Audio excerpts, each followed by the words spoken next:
Ay, ate, Ay, hello, hello magandang po. araw po. So, meron po ba kayong ilang oras lamang po na hingin ko lang po sa inyo? Sige po, pwede naman po. Sige po. Um, yun po, anong pangalan niyo po?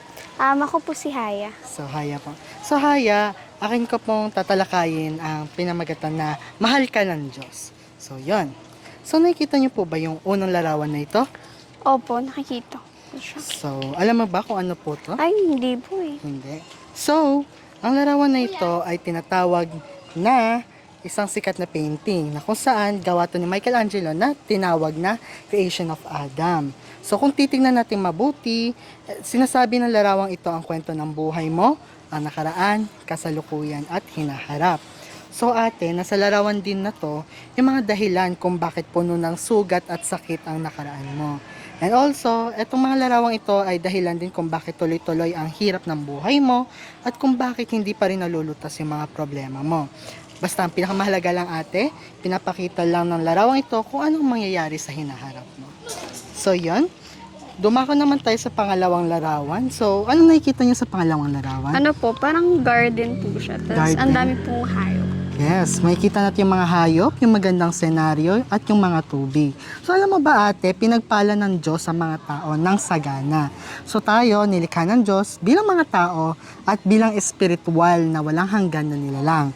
Tulad niya, ginawa ng Diyos ang tao na kanyang mga anak at pinagpala niya at nagsabing magpakarami kayo at punuin ninyo ang inyong mga anak sa buong daigdig at pamahalaan ito. At pamahalaan ninyo ang isda sa dagat at ang mga ibon sa himpapawid at lahat ng buhay na gumagalaw sa lupa. So alam mo ba ate, kalooban ng Diyos na tamasahin natin o maranasan natin yung mga pagpapalang ito. So alam mo ba ate, may tanong ako sa iyo. Tinatamasa mo ba ang pagpapalang ito? Hindi po eh. Hindi. So kung hindi mo pa natatamasa or hindi mo pa nararanasan, marahil ay ito ay dahil may problema ang tao. Ngayon, talakayin natin yung sa pangatlong larawan. So, ano makikita mo sa pangatlong larawan? Meron pong tao at yung Diyos, which is inaabot niya yung tao. Then may gap po between sa kanya Tama. dalawa. May gap. So, ibig sabihin, meron tayong dalawang bundok na kung saan magkahiwalay ang tao at Diyos. So, nahiwalay nga ang tao at sa Diyos na pinagpumulan ng ating buhay at pagpapala. So, bakit nahiwalay? Dahil iniwan natin ang Diyos. At dahil din dito, nawala ang lahat ng pagpapalang ibinigay ng Diyos at dumating sa kanila ang buhay na may sumpa. At kahit anuman, walang sino man ang makakalutas ng problemang ito ng tao. At ang makapangyarihang Diyos lamang ang makakalutas ng problemang ito. So, paano? So, tingnan natin yung pang-apat na larawan. So, ano makikita niyo sa pang-apat na larawan? Yung kanina, gap, ngayon naman po may cross na. And din yung tao and yung Diyos, parang malapit na yung hands nilang dalawa. Tama. So, ibig sabihin, may tulay na. Ibig sabihin, magmimit na ang tao at Diyos. Ang sinasabi lang ng larawan ay nabuksan na ang daan papunta sa langit. Si Jesus na Diyos ay dumating sa mundong ito at nilutas lahat ng problema ng tao at maging din sa iyo sa mamagitan ng kanyang kamatayan sa krus at muling pagkabuhay. At ngayon, ang sinumang mananampalataya kay Hesukristo ay maaaring maging anak ng Diyos at makapasok sa langit. So sige, tingnan natin yung panglimang larawan. So ano nakikita niyo sa panglimang larawan? May dalawa Meron tayong... pong langit and then may impyerno. Yan. So, ang langit at impyerno, ito lamang yung destinasyon na mapupuntahan natin. So, syempre, lahat ng tao ay may kailangan pupuntahang isang lugar. Langit o impyerno. So, para sa'yo ate, saan ka pupunta? Saan ako pupunta? Saan dito? Sa langit o sa impyerno? Since hindi ko po natatanggap si Jesus, baka po sa impyerno ako. Pero Impyerno. kung ako po yung tatanungin, mas gusto ko po sa langit. Tama. Siyempre, kailangan natin lahat tayo ay kailangan pumunta sa langit. Dahil kung gusto mong pumunta sa langit, kailangan mong tanggapin si Jesus bilang tagapagligtas mo at maaari mong tanggapin si Jesus bilang tagapagligtas mo sa pamamagitan ng pagpapahayag ng pananampalataya.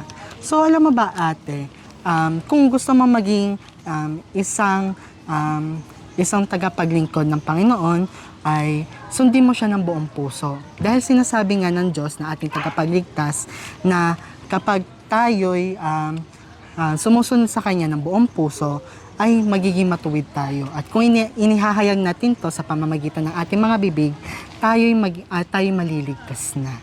So, ate, sa mga oras na to, hayaan mong sumunod ka sa akin para sa panalangin para sa kaligtasan. Sige, ate, tayo yumuko at tayo manalangin. So, sabayan mo ako. Panginoong Jesus, Panginoong Jesus, ako ay isang makasalanan. ako ay isang makasalanan. Ngayon, Ngayon, narinig ko narinig ko ang mabuting balita ang mabuting balita ng kaligtasan. ng kaligtasan. At tinatanggap ko si Jesus At tinatanggap ko si Jesus bilang tagapagligtas ko bilang tagapagligtas ko at hari ko. at hari ko. Panginoon, Panginoon, gabayan mo ako gabayan mo ako hanggang sa araw hanggang sa araw na makarating na makarating ako sa langit. ako sa langit. Mula ngayon, Mula ngayon, susunod ako susunod ako kay Jesus kay Jesus at maglilingkod sa Kanya at maglilingkod sa Kanya sa Kanyang iglesia. sa Kanyang iglesia. Nananalangin ako sa pangalan ni Jesus. Nananalangin ako sa pangalan ni Jesus. Amen. Amen. So ngayon ate, ngayon ay ikaw ng ligtas na anak ng Diyos. Pero hindi lang doon nagtatapos yon. Dahil kahit ikaw ay ligtas na anak na ng Diyos, meron pa rin dito sa mundo na mga espiritu ng dyablo at may mga huwad na relihiyon na kukuha ng pananampalataya mo. Kaya, para magpatuloy ang iyong pananampalataya ay kailangan mong pumunta sa simbahan.